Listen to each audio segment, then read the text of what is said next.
Good morning to all of you. Last lecture हम लोगों ने डिस्कस कर लिया था यहाँ तक, ठीक है।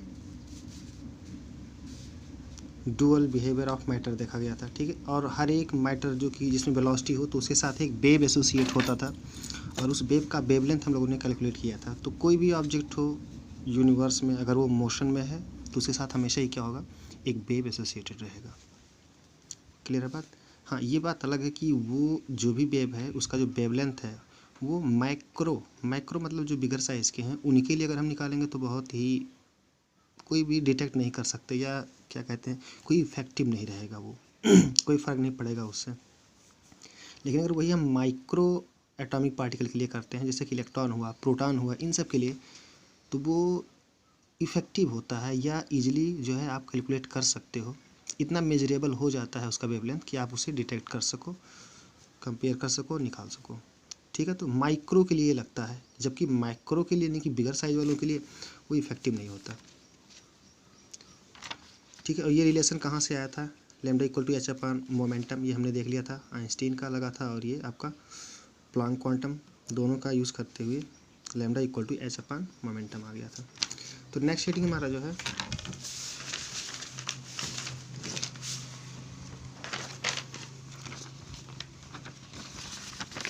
नेक्स्ट जो है वो ये कि यहाँ पे देखो, इसी रूल से हम लोग इस बात को प्रूव कर सकते हैं, ये जो यहाँ पे दे रखा हूँ मैं, हम लोग इस बात को प्रूव कर सकते हैं कि जो बोर का पोस्टुलेट था, जो मेन पोस्टुलेट था बोर का, वो क्या था कि कोई भी इलेक्ट्रॉन सिर्फ और सिर्फ उसी फिक्स्ड ऑर्बिट में रोटेट कर सकता है जिसमें उसका angular momentum mvr is equal to NH divide by 2 pi, यानी कि h अपान 2 पाई का इंटीग्रल मल्टीपल हो, ठीक है। तो इस चीज़ का कैलकुलेशन आप यहाँ से कर सकते हो आसानी से। दो, ये एक फिक्स्ड ऑर्बिट था बोर के लिए। अब अगर कोई इलेक्ट्रॉन है जो रोटेट कर रहा है, जो रिवॉल्व कर रहा है, तो हम जान गए कि वो इस पाथ पे वेव बन के चल रहा है इस तरह से, ठीक है। इस तरह से वेव बन के उस पर क्या करेगा, वो सर्कुलेट कर रहा है।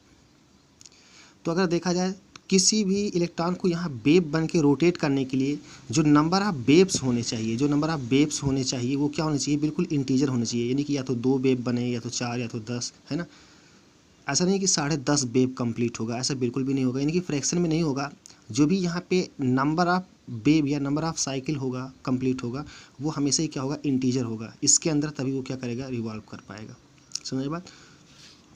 और ये टोटल कितना हो गया, ये समझ में आ गई बात कि कोई भी इलेक्ट्रॉन अगर एक फिक्स्ड ऑर्बिट में रोटेट कर रहा है, रिवॉल्व कर रहा है, तो जो वेव बन के वो रिवॉल्व करेगा, तो नंबर ऑफ वेव्स जो होंगे, वो यहाँ से लेके यहाँ तक एक वेव होता है, तो नंबर ऑफ वेव्स जो भी होंगे वो क्या होगा, इंटीजर वैल्यू होगा, फ्रैक्शन नहीं हो सकता।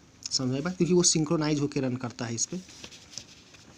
तो as shown in figure, a moving electron and wave associated with it in a particular cell, the number of waves in the cell must be integral multiple of wavelength।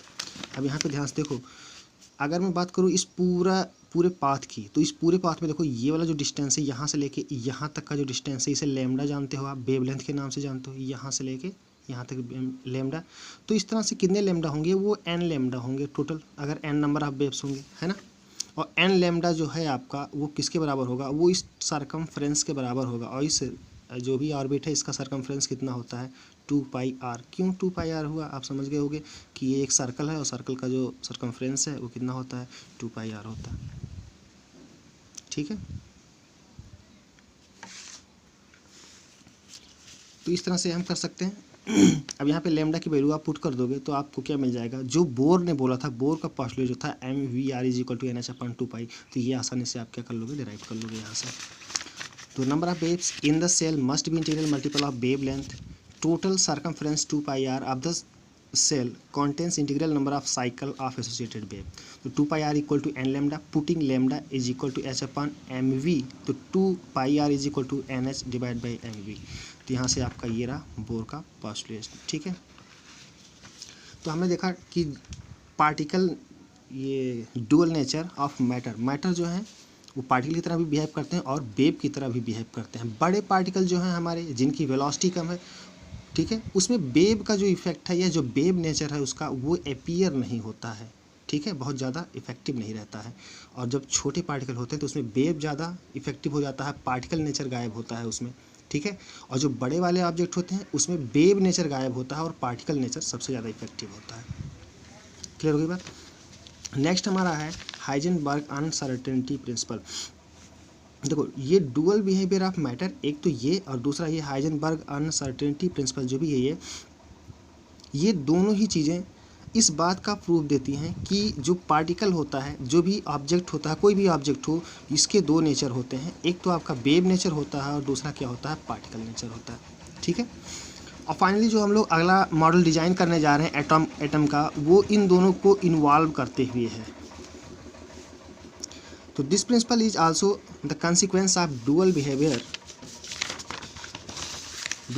Of matter and radiation. दो ये dual behaviour के लिए भी है। तो ये क्या statement है इसका, देखो, it states that it is impossible to determine simultaneously the exact position and exact momentum और वेलोसिटी ऑफ एन इलेक्ट्रॉन। कहने का मतलब ये है कि वो इलेक्ट्रॉन जो रोटेट कर रहा है, अगर उस जो रिवॉल्व कर रहा है जो इलेक्ट्रॉन, अगर हम उस इलेक्ट्रॉन का एग्जैक्ट वेलोसिटी चेक करना चाहें और पोजीशन, किसी फिक्स्ड पोजीशन से, मान लो मैं यहाँ से मेजर कर रहा हूँ न्यूक्लियस से, तो इसका फिक्स्ड पोजीशन यानी कि यहाँ से यहाँ तक ये पोजीशन है उसकी, और इसकी फिक्स्ड वेलोसिटी, ये दोनों ही चीज़ें, मतलब पोजीशन और वेलोसिटी हम एक साथ डिटरमाइन नहीं कर सकते। अगर एक को हम सही कंसीडर करके चलेंगे तो दूसरे में बहुत ज़्यादा एरर आ जाएगा। वो एरर क्यों आ रहा है, उसके पीछे वजह क्या है, वो सब देखेंगे हम लोग। कहने का मतलब ये हुआ कि एक अगर इलेक्ट्रॉन है तो इसकी फिक्स्ड पोजीशन किसी फ्रेम ऑफ रेफरेंस से, यहाँ न्यूक्लियस से जो डिस्टेंस है, ये पोजीशन और इस इलेक्ट्रॉन की वेलोसिटी दोनों को एक साथ डिटरमाइन नहीं किया जा सकता। क्यों? क्योंकि अगर हम इसकी पोजीशन यहाँ चेक कर रहे हैं, पोजीशन मान लेते हैं चलो यहाँ है, तो वेलोसिटी इसका क्या होगा, चेंज हो चुका होगा। यानी कि वेलोसिटी, क्योंकि ये एक्सीलरेट कर रहा है ना, रोटेशन एंगुलर वो सर्कल में रोटेट कर रहा है, इसलिए एक्सीलरेशन होगा, तो ये लगातार इसकी वेलोसिटी क्या होगी, चेंज होती जाएगी। और अगर मान लो कि मैं वेलोसिटी को फिक्स कर दिया और पोजीशन को डिटरमाइन करना चाह रहा हूँ, तो अगर मैं पोजीशन को डिटरमाइन करूँगा तो उस वेलोसिटी से वो काफ़ी आगे बढ़ चुका होगा और पोजीशन क्या होगा, चेंज हो जाएगा। हम क्या मान के चल रहे थे, ये है, समझ पाए ना बात को। तो कोई भी एक चीज़ अगर हम फिक्स करते हैं तो दूसरी क्या होता है, वो वेरिएबल होता है। और ये इफेक्ट भी क्या है, छोटे पार्टिकल जैसे सब एटॉमिक पार्टिकल जो हमारे हैं, इलेक्ट्रॉन, प्रोटॉन, ये सारी चीज़ें, न्यूट्रॉन, उन सब में ये जो इफेक्ट है वो बहुत ही ज़्यादा मेजरेबल होता है। और बड़ी साइज़ में क्या होता है, बड़ी साइज़ में जो एरर है वो बहुत कम आता है। यानी कि कोई बिगर साइज़ का अगर है ऑब्जेक्ट और वो बहुत ही कम वेलोसिटी से मूव कर रहा है, तो आप उसका exact velocity and exact position जो है आप मेंशन कर सकते हो बहुत ही कम एरर के साथ। लेकिन अगर वही चीज़ सब एटॉमिक पार्टिकल हो गया, बहुत छोटा पार्टिकल हो गया, तो दोनों ही चीज़ों को एक साथ डिटरमाइन नहीं किया जा सकता। क्यों? क्योंकि जितना आप उसे चेक करोगे, किसी एक चीज़ को फिक्स करके, दूसरा चेंज हो चुका होगा। अब वो इतना चेंज हो जाता है कि वो बहुत ज़्यादा इफेक्टिव हो जाता है। समझ में आई बात? क्योंकि ये लेंथ ही बहुत छोटा होता है और मान लो ये थोड़ा सा और आगे बढ़ गया तो इतना डिस्टेंस कवर कर लेगा वो। तो आप समझ में आ गया होगा आपको कि it states that it is impossible to determine simultaneously the exact position and exact momentum और velocity of an electron. Mathematically it can be given as delta x dot delta p x is greater than और equal to h/4π। समझ में आई बात? ये जो है आपका Heisenberg ने ये मैथमेटिकल रिलेशन दिया था। ठीक है, ये मैथमेटिकल दो क्या है, ये है डेल्टा एक्स, ये है अनसर्टेनिटी इन पोजीशन, ये पोजीशन में कितना एरर आया उस चीज़ का है।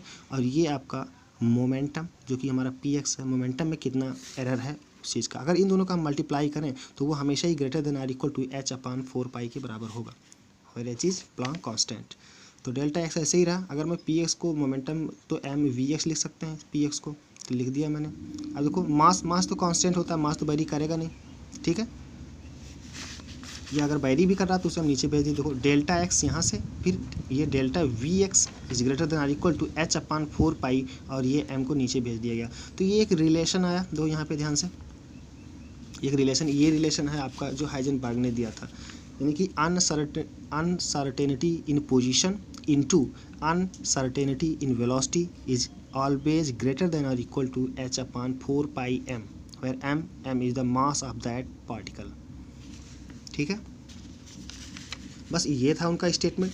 ध्यान दो कि ये स्टेटमेंट सिर्फ और सिर्फ ये एक स्टेटमेंट, एक पिछला जो था मैटर के अंदर जो डबल नेचर होता है, ये दो जो स्टेटमेंट हैं आपके, यानी कि पिछला वाला एक और एक यही दो चीज़ें इस बात का मोहर लगा देते हैं बिल्कुल कि जो पार्टिकल होते हैं, चाहे वो छोटा पार्टिकल हो चाहे वो बड़ा पार्टिकल हो, ठीक है, छोटा हो या बड़ा हो, वो दोनों ही क्या होता है, उसके अंदर वेव नेचर प्रेजेंट होता है। हाँ, ये बात अलग है कि बड़े साइज़ का है, स्मॉलर स्पीड है, तो वो इफेक्ट दिखता नहीं है, लेकिन छोटे में क्या होता है, वो इफेक्ट दिख जाता है। जबकि ये इफेक्ट, दोनों ही इफेक्ट हमेशा ही प्रेजेंट रहते हैं सभी के लिए।